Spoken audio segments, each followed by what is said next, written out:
All right, just a quick disclaimer. The hat, you're probably wondering what hat it is, and I would show you, but the reason I'm wearing the hat is I'm having an awful hair day, like phenomenally bad hair. I guess I could show you, see what I'm talking about, but it's just not working for me. This is the hat I'm wearing. Anyways, in case you guys are wondering, yeah, I can't get this under control to save my life. So we're just going to roll with the hat today. There we go. Using the camera as a mirror. Anyways, we're up to Calgary with the collection. And once again, broken record. I don't think there's any new ones. You guys got to understand, I'm a working girl. I have to work for my money. So it's hard for me to spend, $250 all the time to buy jerseys. And, sometimes I find some deals. There's a great group on Reddit that, sells and trades, and I dabble in there a little bit. And then the various websites I've discussed in an earlier video, the one where I bought all my jerseys. If you go to that, you can find some good deals on some of those websites. The problem is, like any collection, I don't know if any of you are old enough to remember the Beanie Baby craze. I wasn't a part of that, but I remember it. And the thing is the values of them, just, you never know. It's a part of collecting. Like, I've bought jerseys from Full Moon jerseys for like $25, $40. Those things are going for like $500 now. See, it's just, it's like a stock market. You got to buy and sell at the right time with when you collect anything, really. But I try to hunt for those deals. But again, I got a lot of bills to pay. I work for a living. So, at days like today, when the weather's crappy and I don't work, I don't make any money. So I got to take care of the bills before I can spend my walking around money on jerseys. I also got to eat. I'm fat, so I eat a lot. But anyways, let's get to the Calgary jerseys. So to start, we're going to go back to the 70s. We're going to start with the Atlanta Flames. And this jersey is phenomenal. I love this jersey. It's got the weird neckline that a couple of the teams were doing there in the early to late the 70s. I know Chicago did it in the earlier 70s, and then Atlanta picked it up in the late 70s. A lot of the WHA teams had this neckline as well. But I like the striping in the neckline too. That's pretty sharp. It goes from the red, yellow, white, yellow, red. That's awesome. And this logo is amazing. Like, whoever came up with this, I hope they got a raise, because that is just incredible, especially for the 70s.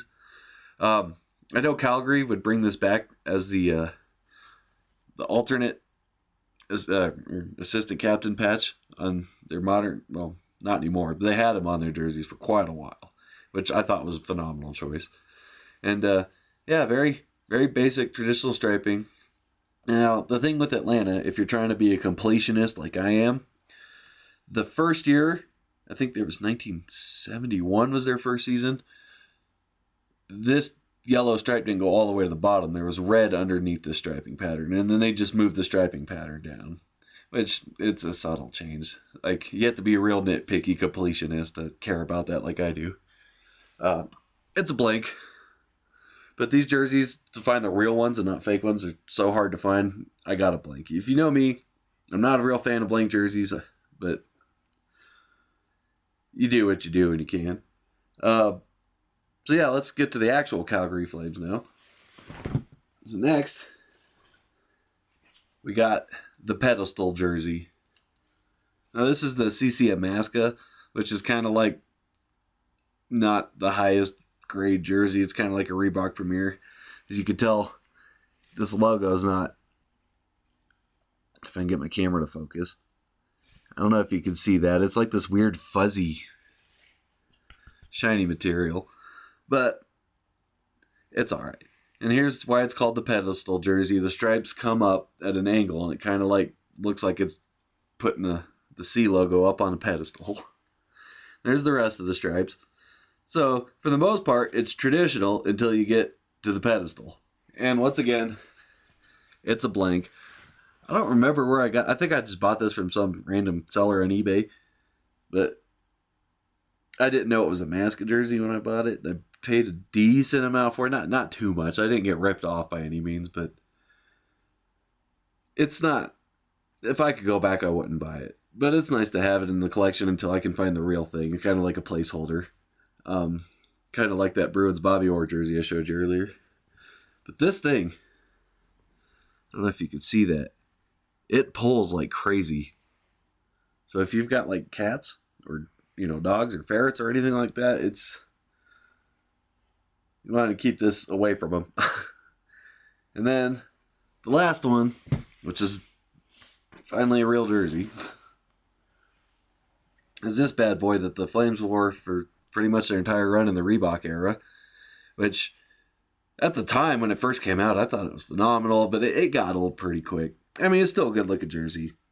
It had the weird, tiny little waist stripes that Reebok had. Obviously, it's got the piping. And what I did like about it, though, is they had these black laces. And a lot of teams, when they have laces on their jerseys, they just go with the safe white. But I like how they use the black. It kind of balances the jersey better.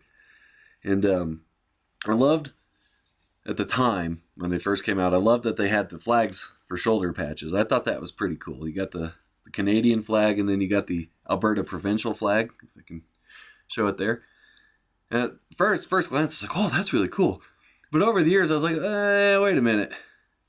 Calgary's not Canada's only team, and they're not even Alberta's only team. As you can tell, I'm not a fan of that. But anyways, the thing that happened recently that made me appreciate this jersey a lot more is it's a Gaudreau. Now, as an Oilers fan, I was like, Johnny Gaudreau. He thinks he's so good. He was good. Let's not kid ourselves.